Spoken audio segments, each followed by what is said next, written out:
Complaint ఆధారంగా ఈరోజు ACB ఆఫీస్లో కేసు నమోదు చేసి ఇక్కడ రైడ్ చేయడం జరిగింది.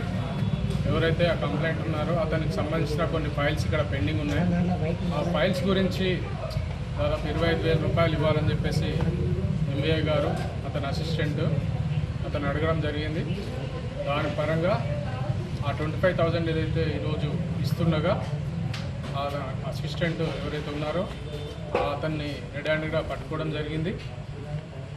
తర్వాత 25,000 రూపీస్ కూడా అతని ద్వారా రికవరీ చేయడం జరిగింది.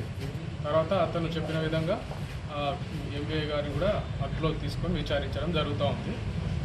ఇది గత కొన్ని రోజుల నుంచి కూడా ఆ కంప్లైంట్ మా దగ్గరికి రావడం జరిగింది. దాని పరంగానే మేము ఈ రైడ్ ప్లాన్ చేసి పట్టుకోవడం జరిగింది.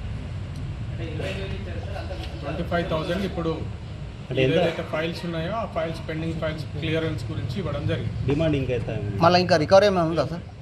ఇంకేమైనా రికవరీ ఏమైనా ఉందా? అది తర్వాత చెప్తాము. ప్రస్తుతం అయితే ఇది సార్ ఎంఈఐ అంటున్నారు అని పేరు చెప్పలేదు. వివేకానంద రెడ్డి గారు చెప్పాను కదా. అసిస్టెంట్ పేరు ఏంటి సార్? అసిస్టెంట్ పేరు వచ్చేసి తిరుపతి. అసిస్టెంట్ కమ్ డ్రైవరు అతను తిరుపతిని మరియు తిరుపతి డబ్బులు తీసుకున్నాడు. అతను రెడ్ హ్యాండ్గా పట్టుకోవడం జరిగింది. అతని ద్వారా వివేకానంద రెడ్డి గారిని కూడా పట్టుకోవడం జరిగింది. విచారిస్తున్నాం ప్రస్తుతం. ఇంకా విచారణ అనంతరం మిగతా విషయాలు ఉంటే మళ్ళీ తెలియజేస్తాం. లేదండి, 25,000 డిమాండ్, 25,000 యాక్సెప్ట్ చేస్తాం. ఇంకా ఫర్దర్గా చెప్తాం, అవి ముందు చెప్తాం. స్టార్ట్ అయింది కాబట్టి ముందు ఏకదాటిగా ఎన్ని రైళ్లు చేస్తుంది ఒకటేనా? ఇంకా వాళ్ళ ఇంటికి ఏకదాటిగా ఎన్ని రైళ్లు చేస్తారు?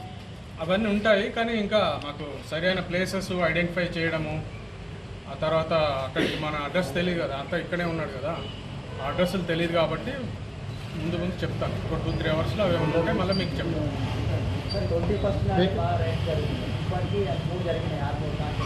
అది చెప్పలేము. ఓకే సార్, అంటే ఇప్పుడు అధికారి ఇంటి మీద తగిన అట్లాంటివి ఏమన్నా చేస్తాము, అది కూడా చేస్తాము.